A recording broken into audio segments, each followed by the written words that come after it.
S&P 기업 분석입니다. 자, 오늘 파헤쳐볼 기업은 바로 2차 전지 양극재 대표주자 에코프로비엠입니다.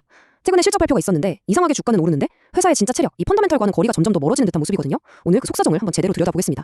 에코프로비엠의 최근 실적 보고서를 딱 보면요, 겉보기엔 시장 예상을 훌쩍 뛰어넘는 아주 훌륭한 성적표처럼 보입니다. 하지만 그 숫자 뒤에는 우리가 반드시 알아야 할 중요한 이야기가 숨어 있습니다. 과연 그 미스터리는 무엇일지 지금부터 함께 풀어보시죠. 자, 그럼 모든 이야기의 시작점이죠. 2025년 4분기 실적부터 한번 자세히 들여다보겠습니다. 시장을 깜짝 놀라게 했던 이 흑자전환, 그 이면에는 과연 어떤 비밀이 있었을까요?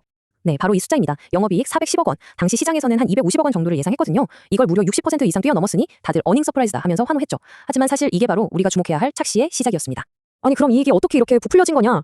핵심은 바로 회계 방식을 살짝 바꾼 겁니다. 이게 무슨 말이냐면요, 회사가 가진 공장 설비 같은 자산들을 원래 생각보다 더 오래 쓸 수 있겠다라고 기준을 바꿔버린 거예요. 그렇게 하니까 매년 비용으로 처리해야 할 돈, 즉 감가상각비가 마법처럼 확 줄어들었죠. 근데 정말 중요한 건 이게 실제로 돈을 더 벌거나 원가를 아낀 게 아니라는 점입니다. 그냥 장부상 숫자 노름이라는 거죠. 자, 이 슬라이드를 보시면 모든 게 명확해집니다. 겉으로는 410억 원 흑자, 멋지죠? 하지만 이 회계 마법으로 부풀려진 440억 원을 싹 걷어내면 진짜 모습은 어땠을까요? 네, 사실은 손익분기점도 못 넘기고 있었다. 오히려 적자 상태였다는 좀 충격적인 계산이 나옵니다.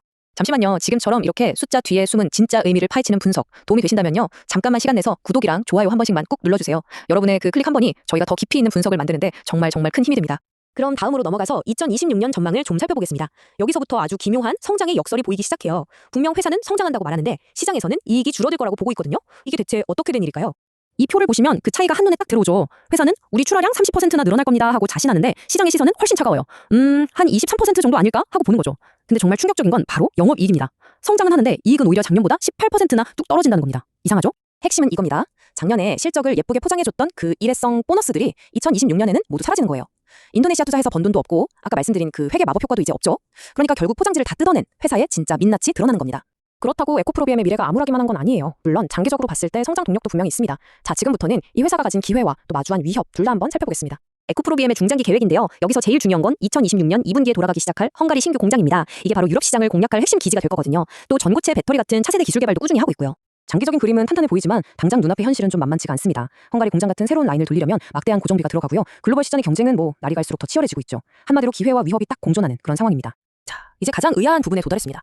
아니, 이익은 계속 압박을 받고 있는데 도대체 왜 주가는 계속 오르는 걸까요? 그 답은 회사의 실적, 즉 펀더멘털이 아니라 바로 수급, 그러니까 돈의 힘에 있습니다. 이 차트를 보시면 이 기이한 현상이 바로 이해가 되실 거예요. 보세요. 2차 전지 전문가들이 운용하는 펀드에서는 돈이 빠져나가고 있습니다. 전문가들은 팔고 있다는 신호죠. 그런데 정반대로 코스닥 지수 전체를 그냥 따라서 사는 소위 로봇 펀드에는 돈이 막 몰려들고 있어요. 이 로봇들은 에코프로비엠 실적이 어떤지 관심 없습니다. 그냥 지수 비중만큼 기계적으로 살 뿐이죠. 로봇이 사고 본질이 파는 장세, 이 한 문장이 지금 상황을 완벽하게 요약해줍니다. 패시브 펀드라는 로봇은 매수하고 회사의 펀더멘털을 보는 투자자들은 매도하는 기이한 시장이 펼쳐지고 있는 거죠.